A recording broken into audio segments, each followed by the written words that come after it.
नमस्कार, मी संघमित्रा एल न्यूजमध्ये आपल्या सर्वांचं स्वागत आहे.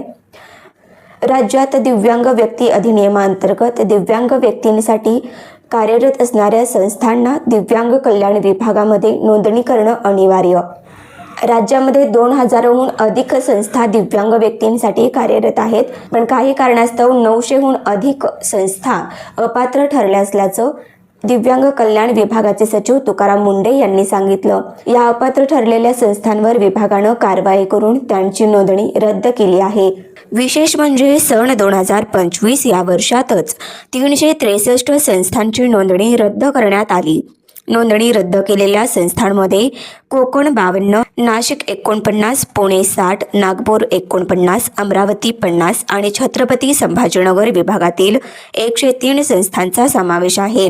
दिव्यांग कल्याण विभागाचे सचिव तुकाराम मुंडे म्हणाले, संस्था सोसायटी नोंदणी कायदा 1860, बॉम्बे पब्लिक ट्रस्ट कायदा 1950 किंवा कंपनी कायदा कलम 8 अंतर्गत नोंदणीकृत असल्यानंतर सुद्धा दिव्यांग व्यक्ती हक्क अधिनियम 2016च्या कलम 50 अंतर्गत नोंदणी बंधनकारक आहे. विभागानं केलेल्या कारवाईमुळे शासनाचा निधी योग्य संस्थांवर खर्च होईल. ज्या संस्था दिव्यांग क्षेत्रात कार्यरत आहेत किंवा कार्य करू इच्छितात त्यांनी दिव्यांग कल्याण आयुक्ताकडे नोंदणी करणं आवश्यक आहे. अशा सर्व संस्थांनी 28 फेब्रुवारी 2026 पर्यंत विभागाच्या अधिकृत संकेतस्थळावर नोंदणी करणं आवश्यक आहे.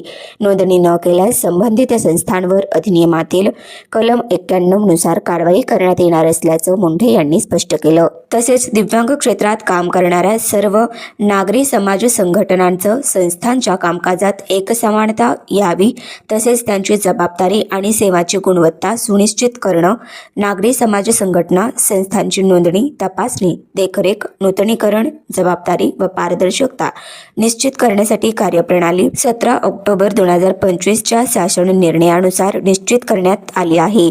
यानुसार संस्थांनी शासनाकडून वेळोवेळी निर्गमित करण्यात आलेल्या सुगम्यता तत्त्वे व इतर मानकांचं पालन करणं आवश्यक असल्याचं नमूद केलं.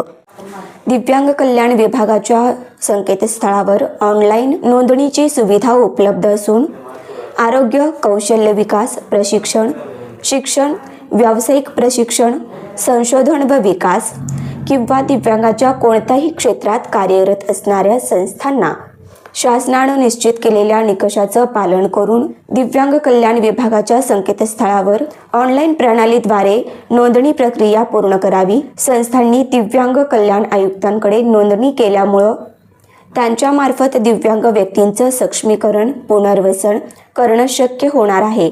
हे कार्य करत असताना दिव्यांगांचं हक्क आणि अधिकार याचं उल्लंघन होणार नाही व त्यांना योग्य तो न्याय मिळेल याची योग्य ती दक्षता घेतली जाईल, असे दिव्यांग कल्याण विभागाचे सचिव तुकाराम मुंडे यांनी सांगितलं. सर्व संस्थांनी नोंदणी करून दिव्यांग व्यक्ती अधिनियम 2016 नुसार अंतर्गत नियमावली व शासनाने वेळोवेळी योजना व धोरणांवर कार्य करणे अपेक्षित असल्याचं तुकाराम मुंडे म्हणाले.